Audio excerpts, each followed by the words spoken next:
The corrupt business of Child Protective Services. My introduction into Child Protective Service cases was due to a grandmother in an adjoining state who called me with her tragic story. Her two granddaughters had been taken from her daughter who lived in my district. Her daughter was told wrongly that if she wanted to see her children again, she should sign a paper and give up her children. Frightened and young, the daughter did. I have since discovered that parents are often threatened into cooperation of permanent separation of their children. The children were taken to another county and placed in foster care. The foster parents were told wrongly that they could adopt the children. The grandmother then jumped through every hoop known to man in order to get her granddaughters. When the case finally came to court, it was made evident by one of the foster parents' children that the foster parents had, at any given time, 18 foster children, and that the foster mother had an inappropriate relationship with the caseworker. In the courtroom, the juvenile judge acted as though she was shocked and said the two girls would be removed quickly. They were not removed. Finally, after much pressure being applied to the Department of Family and Children's Services of Georgia, the children were driven to southern Georgia to meet their grandmother, who gladly drove to meet them.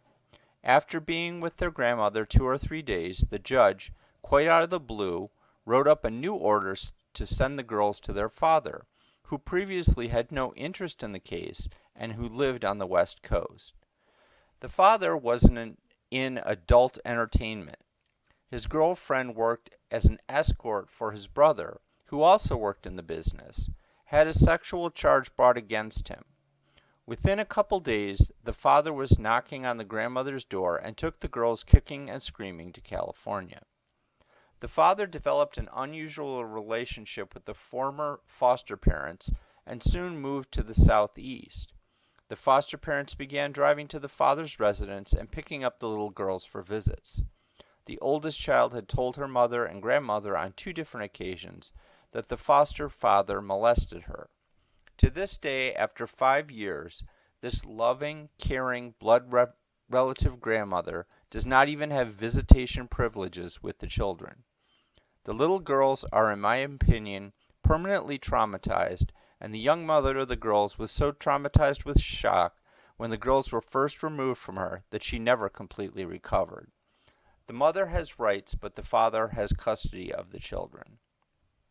Throughout this case and throughout the process of dealing with multiple other mismanaged cases of the Department of Family and Children's Services, I have worked with other desperate parents across the state of Georgia and in many other states because their children were taken for no cause and have no one with whom to turn. I have witnessed ruthless behavior from many caseworkers, social workers, investigators, lawyers, judges, therapists, and others, such as those who, quote-unquote, pick up the children. I have been stunned by what I have seen and heard from victims all across this land. In this report, I have focused mainly on the Georgia Department of Family and Children's Services. However, I believe CPS nationwide has become corrupt and the entire system is broken and beyond repair. I am convinced parents and families should be warned of the dangers. The Department of CPS, known as the Department of Family and Children's Services in Georgia and other titles in other states, has become a protected empire built on taking children and separating families. This is not to say there are not those children who do need to be removed from wretched situations and need protection. However, this report is concerned with the children and parents caught up in legal kidnapping, ineffective policies, and an agency that on certain occasions would not remove a child or children when the child was enduring torment and abuse. In one county in my district, I arranged to meet for 37 families to speak freely and without fear. These poor parents and grandparents spoke of their painful, heart-wrenching encounters with DFCS. Their suffering was overwhelming. They wept and cried. Some did not know where their children were and had not seen them in years. I witnessed the Gestapo at work and witnessed the deceitful conditions under which children were taken in the middle of the night, out of hospitals, off of school buses, and out of homes. In one county, a private drug testing business was operating with the agency's department that required many drugs from parents and individuals for profit. It had already made over $100,000. Due to being exposed, several employees in this particular office were fired. However, they have now been rehired either in neighboring counties or in the same county again. According to the calls I am now receiving, the conditions in that county are returning to the same practices that they had before the light was shown on their evil deeds. Having worked with probably 300 cases statewide, and now hundreds and hundreds across the nation in nearly every state, I am convinced there is no responsibility and no accountability in the CPS service systems. I have come to the conclusion that poor parents are very often targeted to lose their children because they do not have the wherewithal to hire lawyers and fight the system. Being poor does not mean you are not a good parent, or that you do not love your child, or that your child should be removed and placed with strangers. That all parents are capable of making mistakes, and that a mistake does not mean your children are to be removed from your home. Even if the home is not perfect, it is a home, and it is where the child is safest and where he or she wants to be with family. That parenting classes, anger management classes, counseling referrals, therapy classes, and on are demanded of parents with no compassion by the system, even while the parents are at work and while their children are separated from them. Sometimes parents are required to pay for the programs. This can take months or even years, and it emotionally devastates both children and parents. Parents are victimized by the system that makes a profit for holding children longer and bonuses for not returning children to their parents. That caseworkers and social workers are very guilty of fraud. They withhold and destroy evidence. They fabricate evidence and they seek to terminate parental rights unnecessarily. However, when charges are made against CPS, the charges are ignored. That the separation of families and the snatching of children is growing as a business because local governments have grown accustomed to having these taxpayer dollars to balance their ever-expanding budgets. That CPS and juvenile court can always hide behind a confidentiality clause in order to protect their decisions and keep the funds flowing. There should be open records and court watches. Look who is being paid. There are state employees, lawyers, court investigators, guardian ad litems, court personnel, and judges. There are psychologists, psychiatrists, counselors, caseworkers, therapists, foster parents, adoptive parents, and on. All are looking to the children in state custody to provide job security.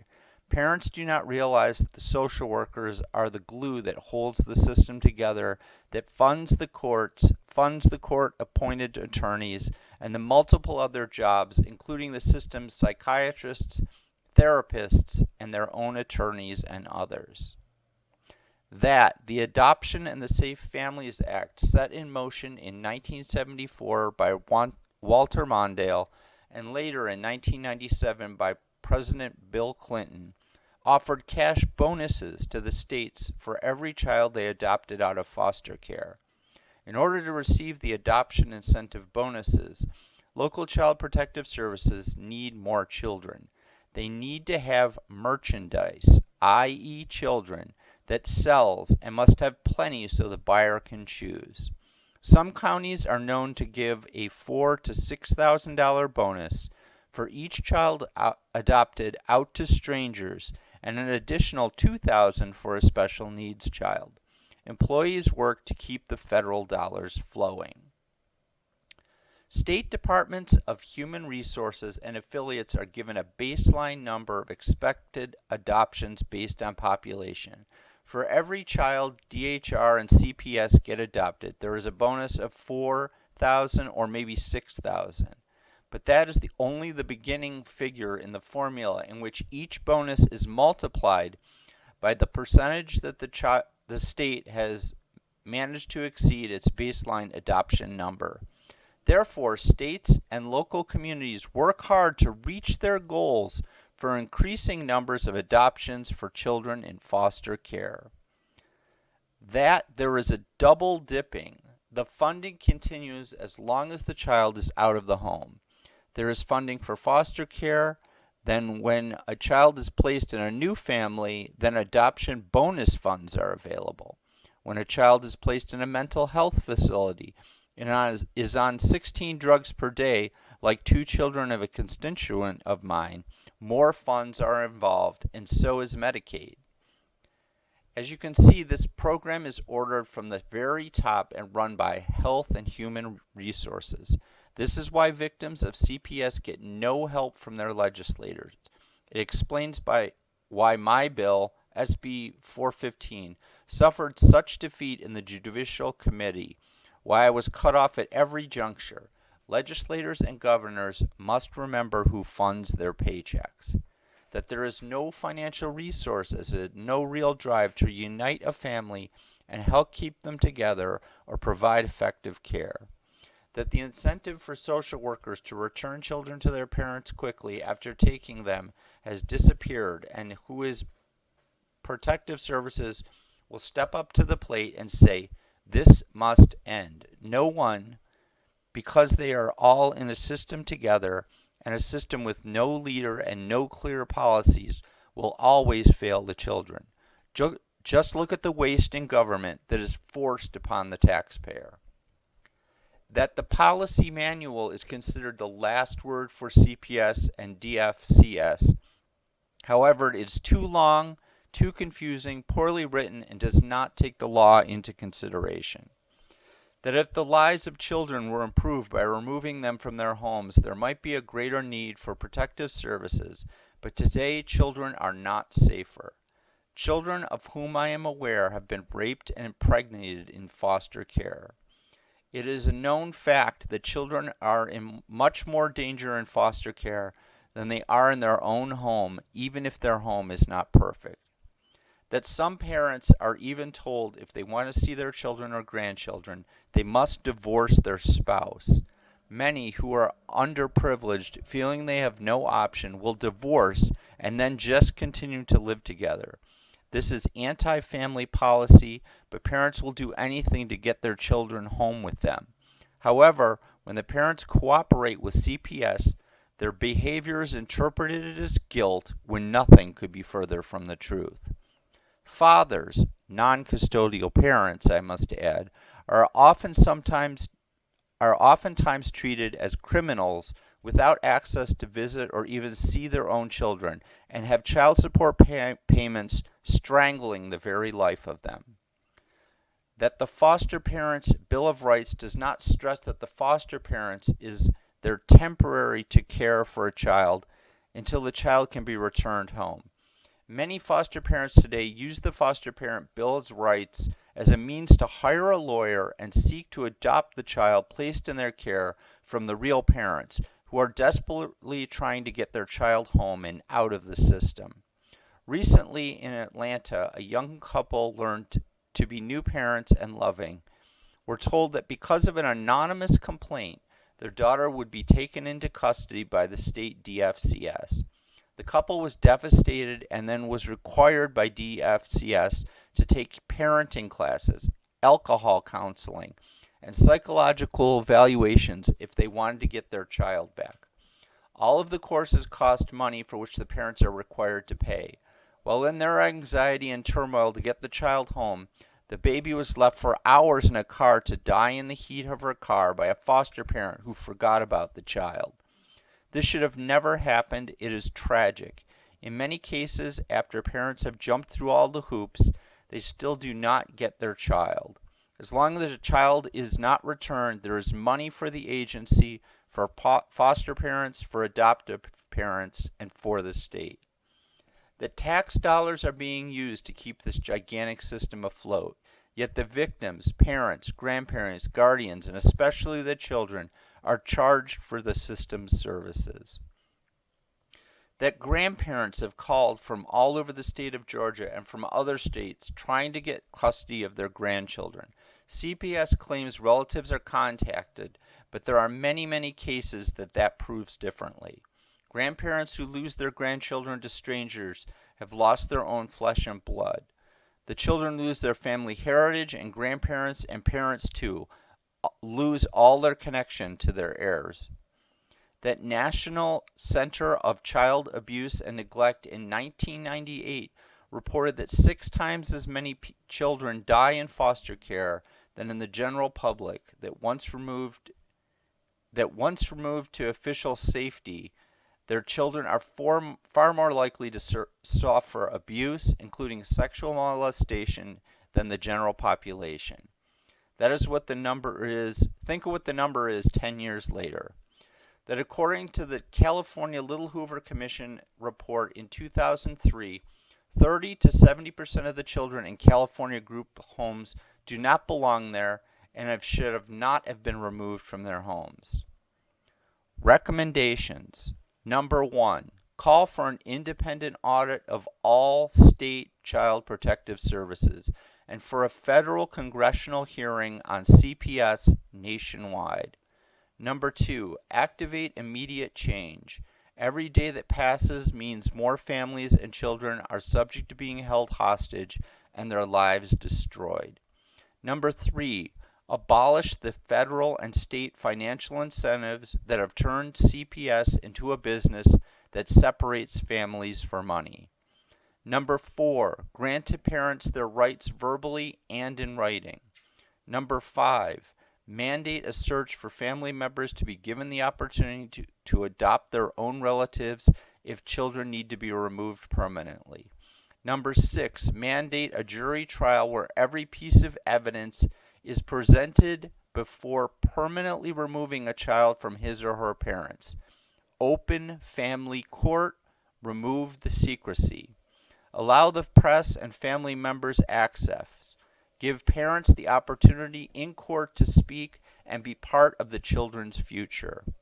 Number 7, require a warrant or a positive emergency circumstance before removing children from their parents.